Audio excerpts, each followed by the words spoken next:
मानाची। सांगली जिल्हा परिषद सदस्य अस्मिताताई बाळासाहेब होनमोरे यांनी बेडग जिल्हा परिषद गटातील नरवाडेतील नुकसानग्रस्त कुटुंबांची भेट घेत त्यांची विचारपूस केली। त्यांच्या या कृतीने सर्व गावातून त्यांचे कौतुक होत आहे। होनमोरे यांनी नुकसानग्रस्त कुटुंबांना भेटी देऊन आपुलकीने चौकशी केली। महावीर बळगार यांच्या घरावरील पत्रे उडून गेल्याने त्यांचे मोठे नुकसान झाले आहे। कुटुंब रस्त्यावर आले आहे। परिस्थिती गरीब आहे, त्यामुळे लवकरात लवकर पंचनामे होऊन शासकीय मदत देण्याचा प्रयत्न करणार आहे, असा शब्द अस्मिताताई होनमोरे यांनी दिला। तसेच गावातील बाबासाहेब माळी यांच्या द्राक्ष बागेचे मोठे नुकसान झाले आहे। द्राक्ष हे वार्षिक पीक असल्याने शेतकरी मोठ्या आशेने राबत असतो, मात्र अवकाळी पावसाने क्षणात होत्याचे नव्हते केले। या द्राक्ष बागेत जाऊन होनमोरे यांनी कृषी सहाय्यक अधिकाऱ्यांना फोनवरून माहिती घेतली व तातडीने पंचनामा करण्याचे आदेश दिले। वाऱ्याचा जोर जास्त असल्याने सुनील कमलेकर, तात्यासाहेब पाटील यांचे केळी व पपईचे मोठे नुकसान झाले। शेतकऱ्यांचे हे नुकसान न भरून येणार आहे, मात्र शेतकऱ्यांनी खचू नये, आम्ही शेतकऱ्यांसोबत आहोत, असा शब्द होनमोरे यांनी दिला। यावेळी सांगली जिल्हा मध्यवर्ती बँकेचे संचालक बाळासाहेब होनमोरे, सरपंच मारुती जमादार, माजी सरपंच MK माळी, विकास सोसायटी चेअरमन महेश कांबळे, ग्रामविकास अधिकारी उज्ज्वला आवडे, यात्रा कमिटी अध्यक्ष राजेंद्र बने, मारुती नागरगोजे, माजी चेअरमन राजेंद्र बने आदी पदाधिकाऱ्यांसह नागरिक मोठ्या संख्येने उपस्थित होते। माझे नाव माणिक महावीर बळगार। परवा दिवशी 19 तारखेला वारेन सगळंच उलटं झालं ते पत्रा सगळा। आम्ही लहान मुलं घेऊन सगळे आत होतो। ते पत्रा उडताना आम्ही सगळे बाहेर आलो। घराचं पूर्ण छप्पर उडलं होतं? पूर्ण छप्पर उडलेलं। बरं, याच्यामध्ये कोणाला हानी वगैरे झालेली नाही? हानी काय नाही। पण संसार उपयोगी साहित्य तुमचं सगळं उडून गेल्यावर सगळं पाणी आत होतं, पूर्ण अंतरून बिंतरून सगळं काय असेल ते सगळं भिजलं। मी आता नरवाड या गावी ठिकाणी मी इथं आलेली आहे।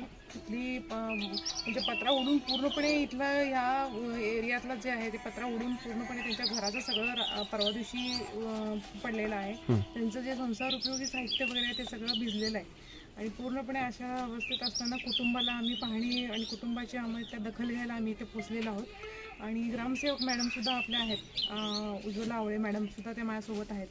तहसीलदारांना हे करून आम्ही जे काही असेल इथल्या पंचनाम्याची पाहणी आणि इथला पंचनामा करून जी काही शासनाकडून त्यांना त्या लाभार्थीला जेवढी मदत देता येईल तेवढी आम्ही भरघोस मदत देऊ त्यांना। आणि त्यातून पण जरी काही राहिलं किंवा काही शिल्लक राहिलं तर त्याचं रिपोर्टिंग करून ग्रामसेवकांच्या पाठीमागं लागून त्या कुटुंबाला जेवढा लाभ देता येईल तेवढा आम्ही लाभ द्यायचा प्रयत्न करू। आज आम्ही दुपारपासून अवकाळी पावसानं, गारपीटनं आणि प्रचंड नुकसान झाले। आज नरवाड गावामध्ये आम्ही बघितलं। आमच्याबरोबर सरपंच आहेत, इथले गावातले लोकप्रतिनिधी आहे, सोसायटीचे चेअरमन आहे। ह्यांनी आम्हाला ज्या ज्या नुकसान झालेल्या सगळ्यांच्या भेटी घातल्या। आज आम्ही एक घर बघितलं, अक्षरशः पत्रे उडून गेले। लहान बाळं, त्या घरातले राहणारे कुटुंब पळून बाहेर गेले म्हणून वाचले। अक्षरशः त्या घरात संसार उद्ध्वस्त झालेला आहे। धान्य होतं ते पार भिजून गेलेला आहे, कपडा लत्ता भिजून गेलेला आहे, नुकसान झालं आहे। द्राक्षे बागेच्या तर आता खरड छाटणी झाल्यानंतर आता ते काड्या पक्व व्हायला लागल्या होत्या थोड्या थोड्या, त्या अक्षरशः उद्ध्वस्त झाले। शेतकऱ्यांचं खूप मोठं नुकसान झालं आहे। पपईची बाग बघितली, केळीची बाग बघितली, ऊस बघितला, अक्षरशः ऊसावर सुद्धा गारा पडून ऊसाची सुद्धा पानं फाटलीत, अशा अवस्था झाल्या। आज मी नक्की सर्वांना शब्द दिला आहे, अधिकाऱ्यांशी, अगदी तहसीलदार साहेबांशी, प्रांत साहेबांशी माझं बोलणं झालेलं आहे। आम्ही त्यांना योग्य पद्धतीनं आदेश दिलेला आहे। त्यांनी आता शब्द दिला आहे की लवकरात लवकर आम्ही पंचनामे करू, सत्य परिस्थिती शासनाला दाखल करू आणि जेवढं जास्त मोबदला देता येईल तो देण्याचा आम्ही प्रयत्न करू। आज बघितलं, आज म्हैसाचं पाणी आल्यामुळे थोडासा शेतकरी उत्साही होता।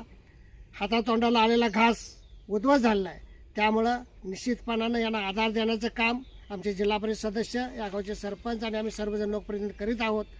शेतकऱ्यांना आधार देण्याचं आणि भविष्यामध्ये फक्त हाच आधार नव्हे तर यांना आधुनिक शेती करण्यासाठी जर काय कांदा लागला आहे, एखादा उद्योग व्यवसाय करणार असतील तर हे सुद्धा आम्ही नक्कीच सहकार्य करू, हे आज आम्ही यांना शब्द देतो आहे. आणि यांच्या जे आता आपत्ती आलेलं आहे, या आपत्तीतून सावरण्यासाठी जेवढं सहकार्य करता येईल तेवढं मी करू.